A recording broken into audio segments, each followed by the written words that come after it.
Thank you guys for the invitation. I will try to be brief because yesterday I tried this presentation and it took me 2 hours, so I will speak quickly. So what we got here, we do not got, yeah, he's back.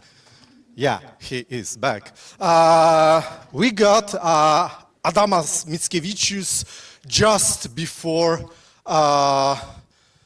before they put him in the coffin in Istanbul. But looking on this guy, probably you know him, we need to explain who he actually was. Adomas Mickevičiaus, or also known as Adam Mickiewicz. So, you know, he claimed himself Lithuanian, and Polish national epic poem begins with the word, "O Lithuania, my motherland." Yeah, weird. Okay, so his father probably was from Belarusian nobility. His mother could be Jewish, actually. He boasted that, but maybe it was only just to make angry Polish immigrants. But his wife was Jewish, for sure, from convert, so-called Frankist movement. His kids had French citizenship, so in the consequence, he is called the Polish greatest national poet. And of course, I don't share this viewpoint. I'm rather towards another poet from Lithuania who is known better as the Polish poet Czesław Miłosz, or Czesławas Miłoszas, who told that Mickevičius was a poet of the Commonwealth. So, of course, it is not that. I will elaborate on this, making Mickevičius more Polish later. So, let's speak about another thing, about upiors. Upior is a kind of undead, but can be also living upior. And in the Polish-Lithuanian Commonwealth, during 17th and especially 18th century, upiors were a plague. Especially in the Ukrainian part, there was like every village was somehow infested by undead people. So you don't know it probably from history books or, you know, from school. I didn't know it either. In Poland we don't speak about our undead, but a great part of enlightenment from the Commonwealth was devoted to this upior problem. When you look at etymology of the word upior and behavior of the upiors, you may notice it is the same thing as vampire. But since vampires were appropriated by the Western culture, they were deformed, transformed, and they were somehow eradicated in this original form, while upior figure remained till beginning of 20th century and maybe later. So here we got a fragment of Jan Bohomolec's treatise, which has very interesting title, Devil in its true form exposed, by the question if do upior exists. So it was the most extensive upior polemic or undead polemic during Enlightenment. And I don't say that Polish Enlightenment, Commonwealth Enlightenment, worldwide, because the topic of vampires was very, very hot and popular among Enlightenment writers.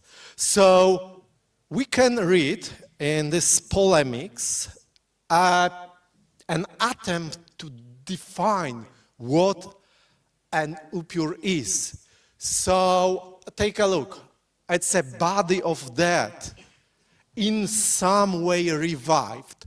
What is behavior of the upiors? They leave their graves to raid houses, strangling whomsoever they can, and if unable to defeat someone, will wrestle with them, murder them, suck their blood.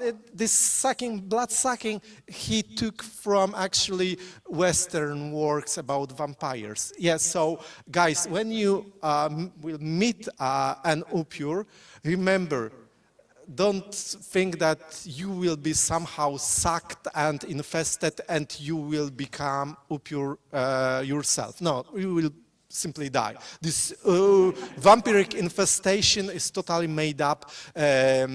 Okay, it could happen in the Balkans, but it's made up by the English Romanticism. So, but sometimes upiors from the Polish-Lithuanian Commonwealth also drank blood, but it is a question of taste, simply. Milk would also work. So, climb onto altars. Remember that one. Climb onto altars in the church. Bleed on them. Break candles. Remember breaking candles. And commit numerous other indecencies and murders. Indecencies in this sexual sense. We know that from folklore. So why is that so? And at the ending, it is the work of evil spirits. And Bohomolec here suggests that it is the opinion of common folk. Nothing more wrong than that, because it wasn't opinion of common folk, but it was an opinion of learned theology. So we got here another treatise by Jesuit priest Jerzy Gengel entitled Eversia Theismi seu protestata. Eversia Theismi, it means destroying of the atheism. So it is like polemics with Cartesians. And here he gave us another definition of upior. So it is a cadaver, it's a corpse, it's a dead body, which is seen to rise from the grave by itself. It wanders, it does more or less the same which was put down by Bohomolec, and such a corpse is called an upier from the vocatur ex rutenico upier, sin muliebre upierzyca. So it is like from Ruthenian, that means practically from Ukrainian. Upier, and if it's a woman, it's upierzyca, and we got here explanation how this evil spirit works with the body. So, simply, to put it simply, in the interpretation of the clergy, this undead, this upior, this vampiric being, but I will not repeat that, upiors are vampires, are simply the dead bodies possessed by a devil. Because every living person at that time could be possessed by a devil, so therefore when we got dead body, a devil can enter there more freely because there is no soul inside. But there was some preparation to that, like a pact with a witch, but I will not elaborate on it, because it is one interpretation of this kind of undead. The other, which was very folkloric and very more archaic, will be elaborated by Mickevičius himself soon. But you got here also a habitat of upiors. So where we can find upiors? In Poland, in Rutynia, originally is Russia, but Russia, of course, is a stolen name right now. Russia refers to Rutynia, to Ukraine. It's Russia Rubra, it's Ukraine. In Lithuania, of course, or in Hungary. So, guys, we got this situation. And as you can see, one picture doesn't fit the others. Guess which one? So yeah, by Poland, of course, we got greater, lesser Poland. By Rutynia, Ukraine, we got Ukrainian, Rutynian part of the Commonwealth. By Lithuania, we got Grand Duchy, especially the Slavic part. So the Lithuanian-speaking part is need to be researched by you, because I cannot do that. So the Hungary. The Hungary, when you look at the map from early 18th century, it's probably Slovakia, because it's before Habsburgs taken the Banat land in Balkan and discovered their vampires. So it is too early to say that Hungary here in Gengel work refers to Balkans. Probably it is like Carpathian area, which is, still by Hungarians treated as, Hungarians have this quirk, so let's skip it. And let's get back to Mickevičius. What is important?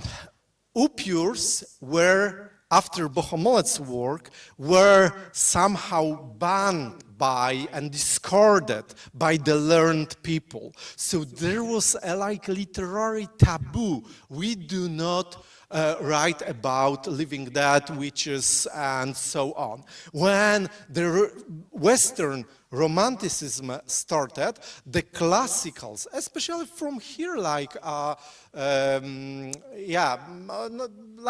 that whole former Commonwealth. So it was Śniadecki. Sorry, haven't checked what was Śniadecki in Lithuanian. So Jan Śniadecki, he was professor here in Vilnius, but also Jungilas, natural history professor here, and the other, they were writing like the upiors are like a product of ignorance, belief of our grandfathers, now fortunately discarded. Let's not write about this silly stuff. And here appears our beloved poet, who in the first volume of his poetry introduced only a word, somewhere upiór. So in Świtezianka or Świteziete, he put this sentence, you roamed at the night as an upiór. On in Lilie or Lelias, the lady looking like an upiór, and her late husband, who was killed by her, is also called an upiór. And in his poetic manifesto, Romantyczność or Romantika, the ending we got here, canonical, is like, you don't know the living true, you don't see the miracle, have heart and look inside your heart. The discarded version, as you can see, the first was, if you want to see an upiór and a miracle, or if you want to see upiors and miracles, have heart and look into your heart. So it was a breaking of cultural, literary taboo. And what happens next?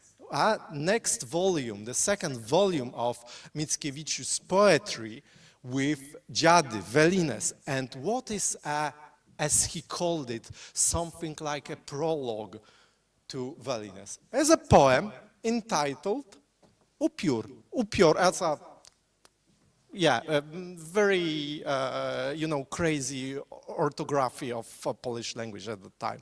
So it is upiór, in fact. And here we got a fragment of a letter sent by Mickevičius to Czechot, Czechot from Kaunas to Vilnius to his friend and Czechot, and he wrote there, as promised, upiór is on its way to you, since the old gods are absent, so we don't have any kind of mythology. The muse flirts with devils. It's even obscure, it's more than flirts, but it's like more intercursive. No wonder such monstrosities are created. So, as you can see, probably Mickevičius' knowledge about upiors still was very ecclesiastical. There was some devilish in upiors, but the upior from the title is the same figure as Gustav in fourth part of Velinus, published in the same volume. So it is a young suicide who committed suicide because of his unfortunate love. He was casted off by his sweetheart. So it is very biographical, it's alter ego of Mickevičius himself. And, sorry, something happens with my stuff here. We are back.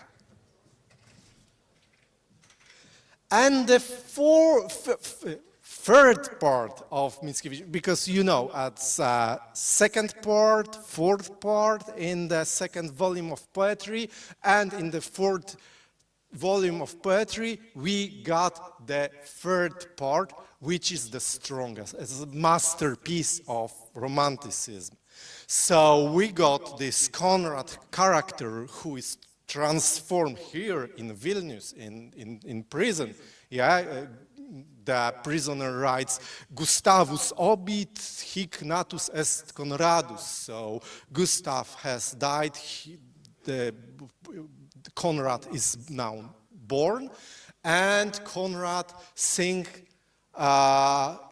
his song about vengeance. So there is a Lithuanian translation, but it's very unfortunate with terminology, so it's like literary translation. So my song was already in the grave, already cold, it felt blood, peered from beneath the earth, and like an upior, it rises, hungry for blood, and demanding blood, demanding blood, demanding blood. Yes, vengeance, vengeance, vengeance on the enemy, with God or even against God.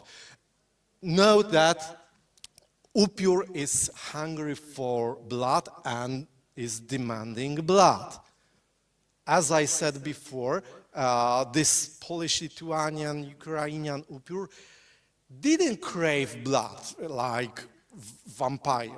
But let me read another stanza. And the song says, I will go in the evening. First I must bite my countrymen brothers, and whoever I sink my fangs into their soul must, like me, become an upior. So we got this infestation, which I said before was absent in our folklore, in our historical sources. Upior can kill you, but not make you another upior. And then we have later, we will go and drink the enemy's blood, we will hack his body to pieces with an axe, nail his hands and feet down, so that he does not rise and become a vampire. Sorry for this word vampire, I don't know why it's that, maybe some, Freudian sleep.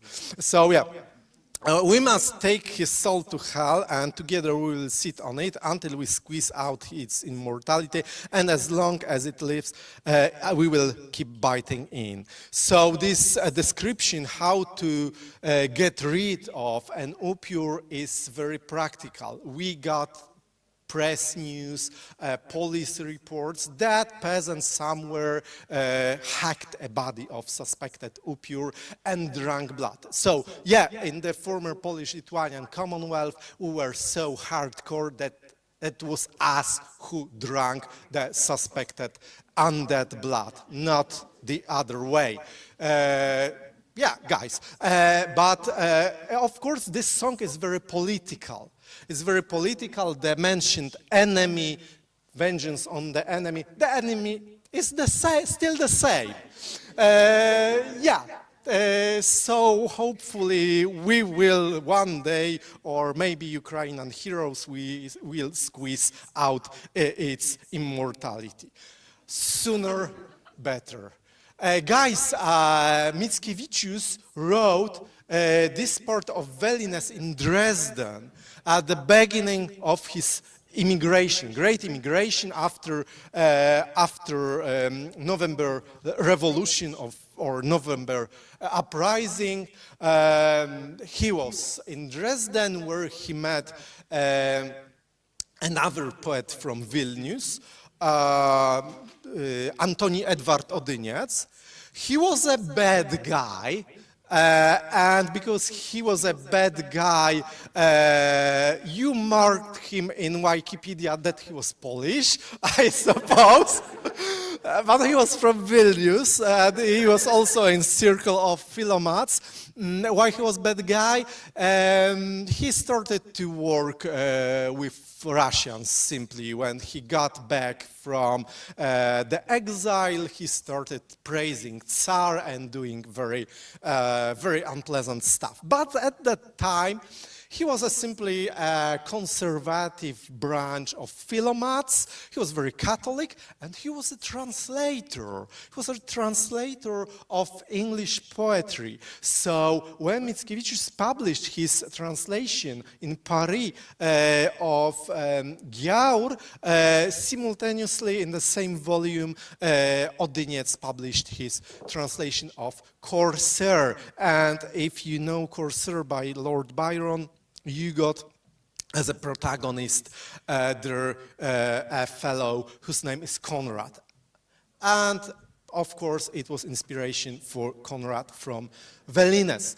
And there is, we know how it was because they got a lot of time, and Odyniec gave to Mickevičius a volume of works of Byron. He told, you know, in Vilnius, back in time, you started translating it. Maybe you should translate it to the end. You got time. So Mickevičius started to read and translate this Gyaur poem, and then he came to this part of Lord Byron poem. But first on earth as vampires send, the corse shall from its tomb be rent, then ghastly haunt the native place, and suck the blood of all the race. Therefrom thy daughter, sister, wife, at midnight drain the stream of life, and so on. And he translated it, of course, the word vampire is translated as an upior, as a very canonical, we got vampire, it's an upior simply. But after translating that, Mickevičius felt that great bucket with poetry fell on his head, and he started to write Veliness third part we have just seen. So this vampirization of an upior is done by the English poetry. He simply implemented into our folklore something totally external, not existent, but it was very good political concept. Rhetorically, it's perfect. And how Mickevičius could learn more about this vampire infection and drinking blood, because here we got a footnote but Byron himself or the publisher that see more in Mr. Southey work in notes on Talaba. It was Robert Southey. You probably know him, but you don't know that you know him. He published a poem, Talaba the Destroyer. Yeah, it sounds like a name of cheap heavy metal band, dark metal band. Talaba the Destroyer, yeah. Very grim, frostbitten, yeah. But there was a small selection of sources about Balkan vampires, and only on these few sources this whole concept of Western vampire was created. So it is very colonial. And Byron himself, he despised Southey. He was convinced that he's simply silly little poet. And yeah, you know that? The story about three birds and Goldilocks. It is the greatest work of Robert Southey. Yeah, he wrote that. Yeah, so we got Mickevičius as a guy who introduced upiors to poetry, to romantic poetry in Polish language. Maybe it will be good to poetry of here local romanticism. Then he vampirized the upior figure. He changed it because of political reasons under influence of Western English romanticism. And here we got another phase of Mickevičius as an upior researcher. While on exile in Paris, he started courses of Slavic literature at Collège de France. So in Collège de France, he gave 2 lectures which mention upior or upior lore. And he got very fresh publication of upior, wrote by a mysterious writer Dalibor. Mickevičius was convinced that this guy is from Czechs. He's Czech, he's from Prague. Because he read article published in periodic from Czech Museum. So what we have here, something totally new interpretation. Upior isn't an undead created by infesting dead body by evil spirit. Isn't possessed dead body. It is human and natural phenomenon.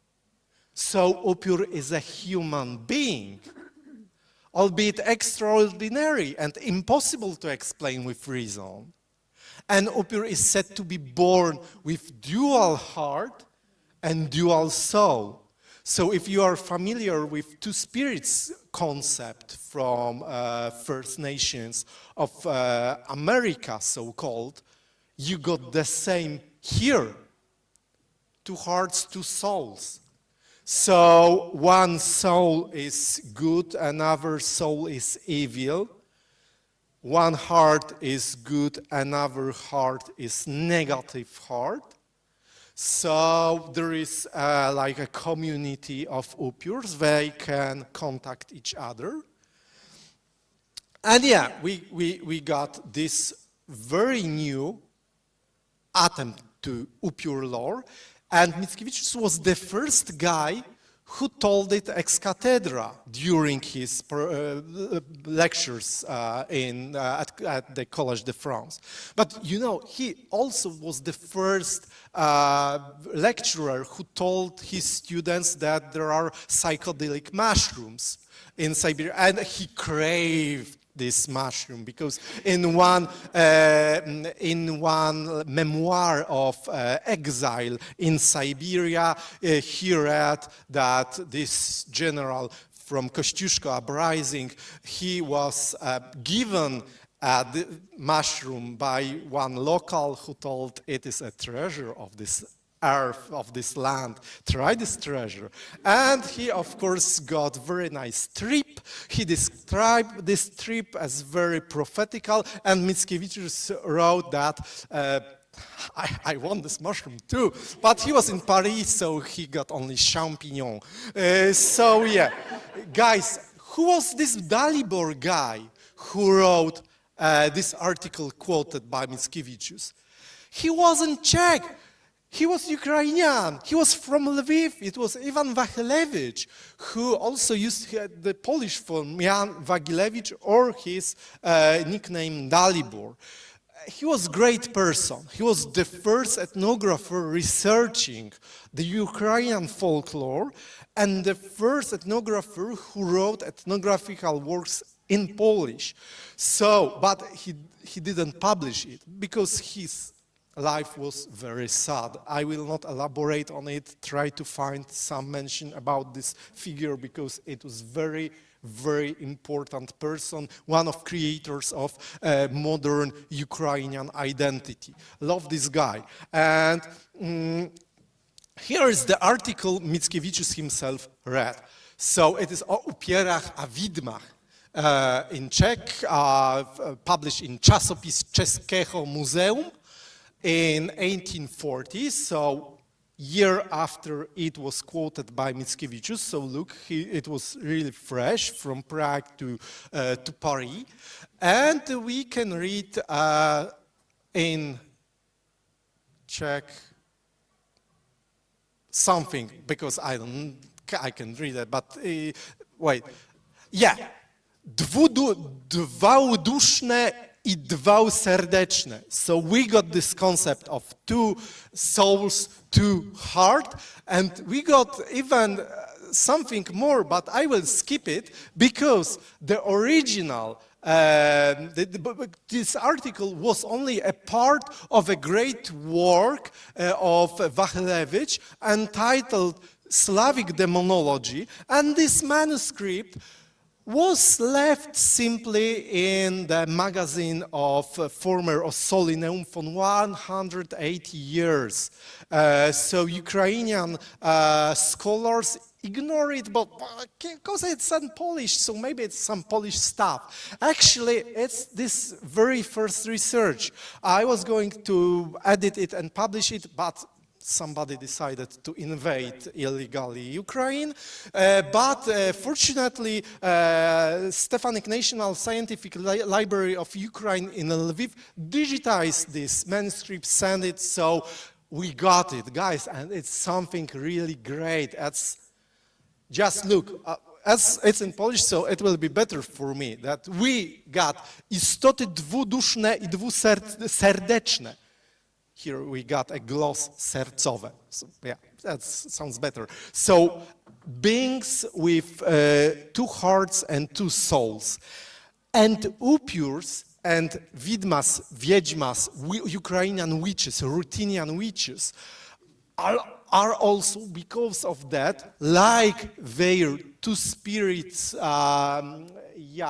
fellows from America, gender fluid, or even transgendering during life. Upiors, till they are 7, every new moon, they change their gender because they are somehow half and half.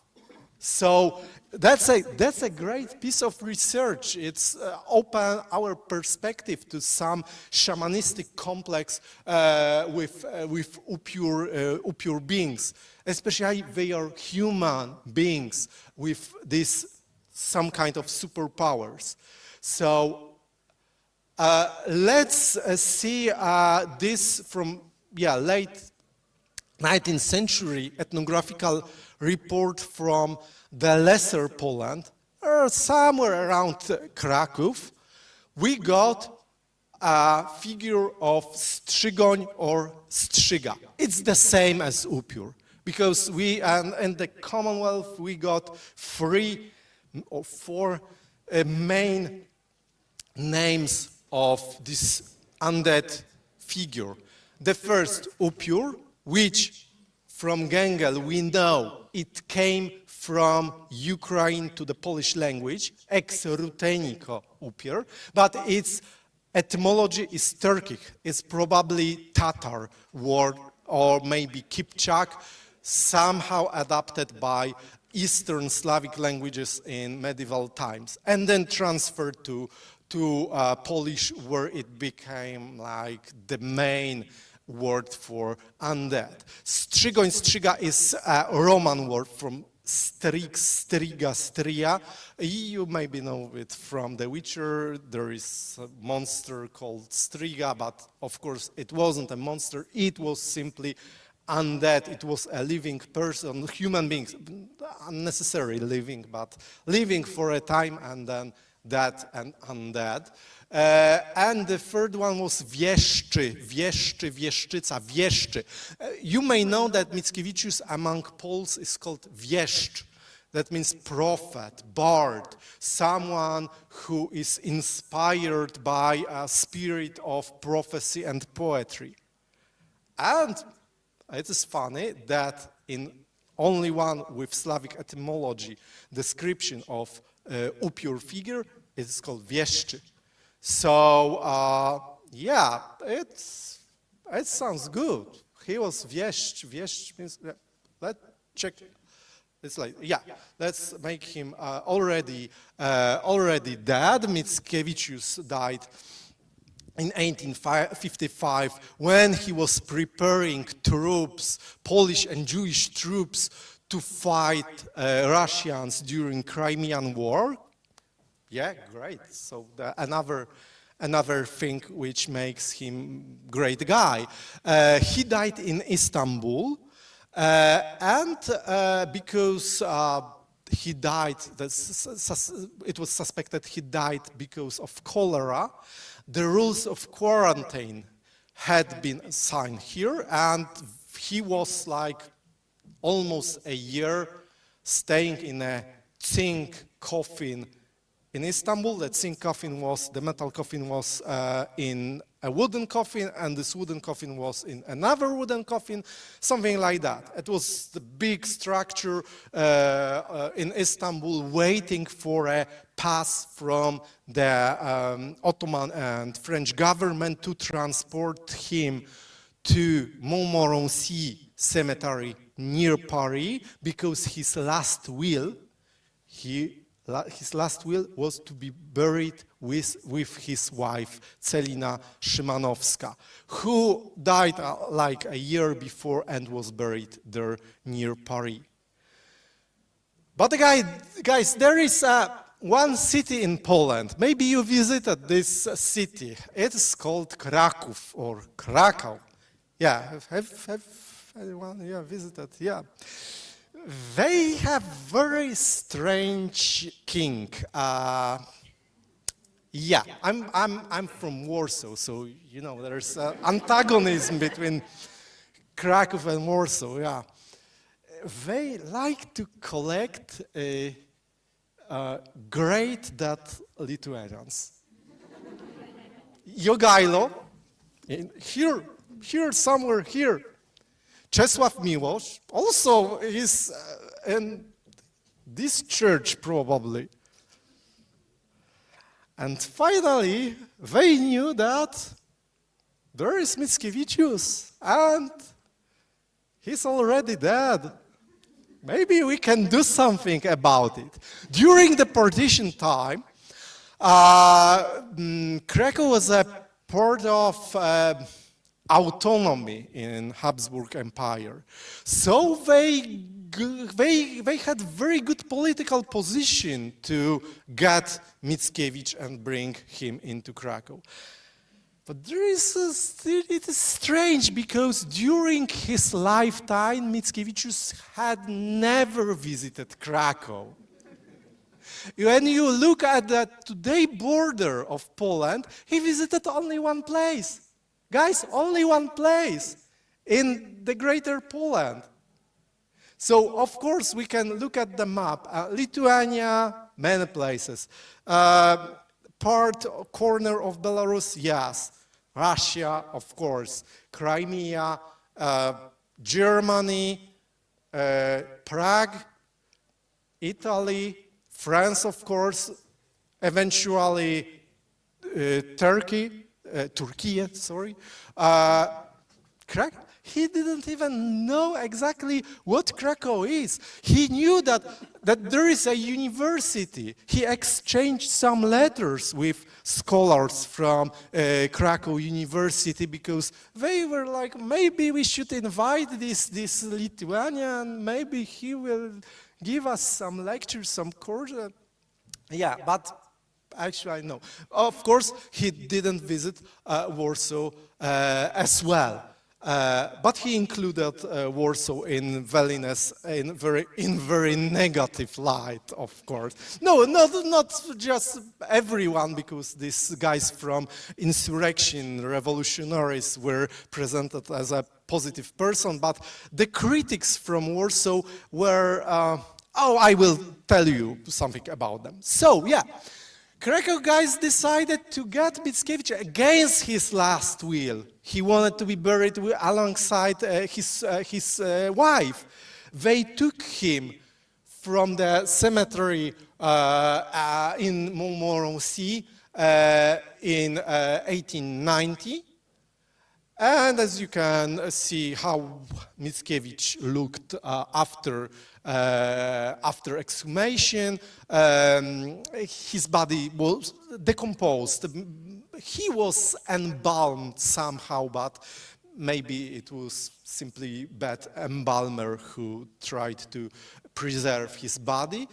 So after that, the coffins were changed. They took new coffins, and they waited to transport him to Krakow. And look, it was the biggest manifestation of Polishness during non-existence of Poland. From every corner there was a delegation of people like Jews, peasants, academics, professors. Everyone was tributing somehow to the poet. Who is here in this humble coffin? He lies. And they buried him in royal necropoli at Wawel Castle. So we got Jogailo, his descendants, monarchs, Hedwig, and so on, and we got crypt with Mickevičiaus. And take a look at funeral ribbons. We got a lot of funeral ribbons preserved, which survived this ceremony. So what we have here? To the skyrocketing eagle Mickiewicz Volunteer Fire Brigade in Zakopane. For Adam Mickiewicz, as a tribute from the Polish virgins of the city of Lublin, City Casino in Lviv, to the immortal bard. Guys, that's crazy, you know? Polish virgins of the city of Lublin. But it is more crazy. Look, grave diggers cutting Mickevičiaus' coffin into pieces. And these pieces of coffin were sold as souvenirs during this. You got thousands of visitors in Krakow. So people decided to make money. Of course, I think the majority of these tin fragments were fakes. But still, if someone would give me this, I would, of course, I would venerate it. But it's still as like, holy relic. It's batshit crazy, cutting his tin coffin. Yeah, and of course some ugly souvenirs, kitschy postcards. With resemblance. It's supposed to be Mickevičiaus there, believe me. So people were, of course, making money of this great event. But what happened next? Because a year later, after this great funeral, Franciszek Wójcik, who was folk activist, like a peasant activist, in the interwar period, he was even a minister in the gov. He wrote and sent a letter to a newspaper called Polski Lud, Polish Folk. It was like a newspaper for peasants, that there is a problem because people, the folk, started to say that the bad weather around Krakow is caused by transfer of Adam Mickevičius's remains to Krakow. They explain it by suggesting that Mickiewicz is some kind of planetnik who controls the clouds. Planetnik in Polish folk beliefs was a person who can control the weather. And also it was a person who got two hearts and two souls in some sources, according to some sources. So people in the countryside heard of Adam Mickiewicz and his etymology, how this word poet was somehow modified and translated into planetnik. And someone recounted that where Mickiewicz was initially laid to rest, it kept raining, which is why the local people demanded that he be taken by his own people as they were in complete despair. So the Frenchman told to the Polish, "Get this guy out of here because it is still raining, bury him in your land." Yeah, therefore it is said that the gentry and priests will take him from the castle, that means Wawel, and throw him into Vistula river to float away. For the country will suffer because of him. So here's a manifesto that Wójcik says we need to explain to the peasants who actually Mickiewicz, of course, here we got Mickiewicz already, who he was. And this belief that a person, that undead can bring this natural disaster is widespread there. We know it even from Wachilewicz. So upiór can bring drought or rain, flood, downpour. So this kind of undead can control the weather. And this town of Ropczyce is nearby Krakow, so we see that this belief was known there.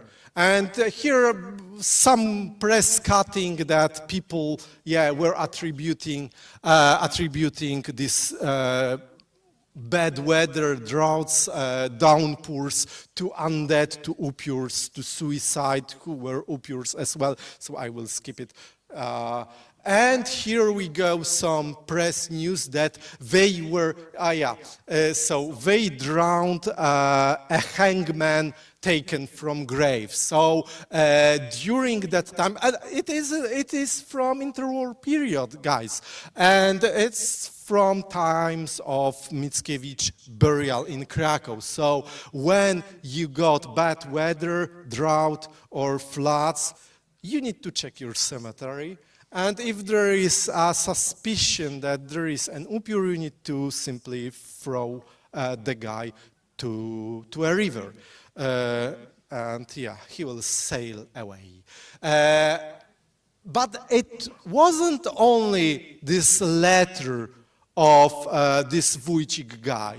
Here we go, a report by Seweryn Udziela, one of the most influential and the most important ethnographer from Kraków and area from Lesser Poland. And we got a report of one peasant saying, in the past we didn't have such wet years, or maybe summer, but years probably, as we do now. The wet years began only after they brought Mickiewicz from us, to us from France.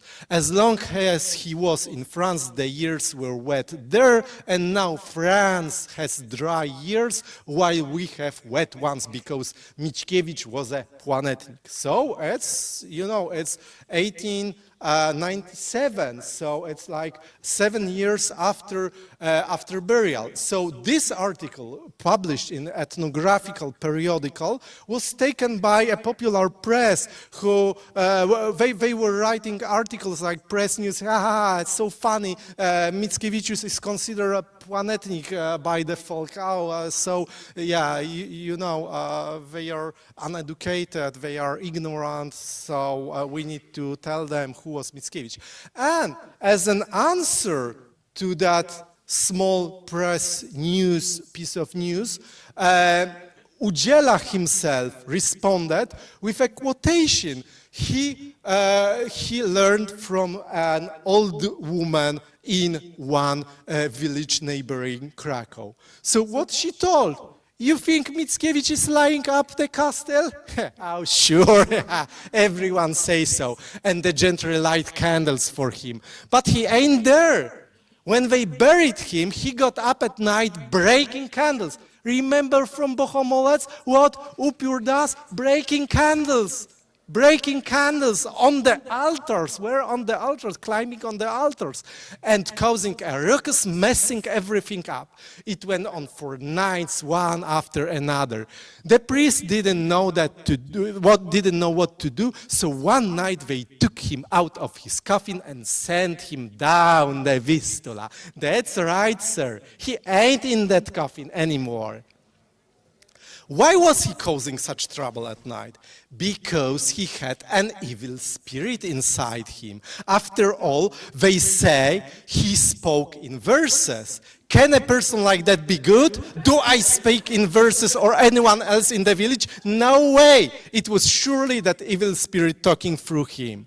So guys, this description of Strzygoń character is here repeated. Because this evil spirit isn't like a devil. It is second spirit, it's a second soul, this evil soul, which remained inside Mickevičius' body. So, as you can see, we don't know actually when Mickevičius is. Maybe he floated down the Vistula and finally arrived through Baltic Sea to Lithuanian shore. We cannot be sure. Maybe he's back somewhere. And here we got a dictionary of Polish dialects by Jan Karłowicz. He was, of course, Lithuanian, so he is probably Karłowiczus, I guess. And in his dictionary, we can learn that the word wieszcz, this description, immortal wieszcz, yeah? Nieśmiertelny wieszcz, is a man who is destined to become an upiór after death. And it was published in Kraków 1911, and we know that word wieszczy, as down here, is among Kashubian folk used as a description of upiór, but this word wieszcz not so frequently. So probably it was somehow inspired by this folk opinion around Krakow. So it is fulfilled. And guys, to be honest, we got here statistics of precipitation. Yeah, I'm going to an end. Precipitation according to observation. So 1887 and 1890, just after the burial, we got more than 2 times more of rain. He was actually really angry at these Krakow guys that they took him from his wife. And you know what?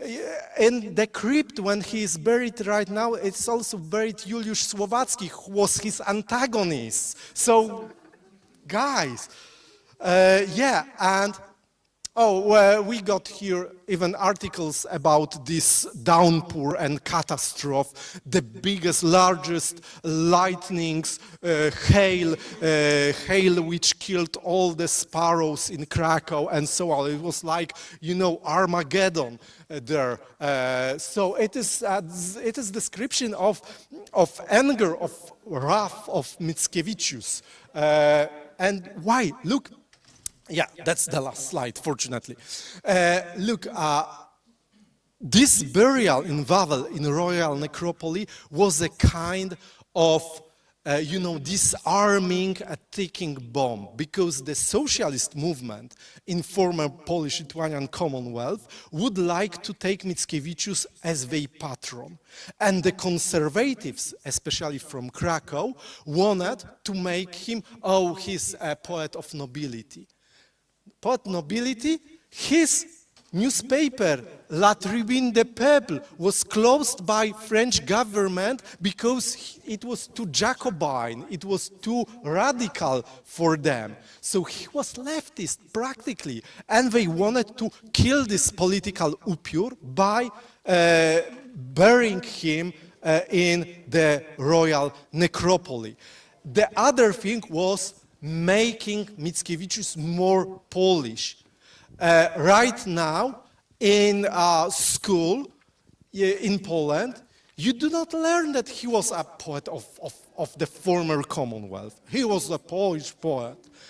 And guys, it is the opinion of Warsaw critics about Mickevičius' poems. As a half-wit from the insane asylum, Mickiewicz can't think, Mickiewicz is filthy.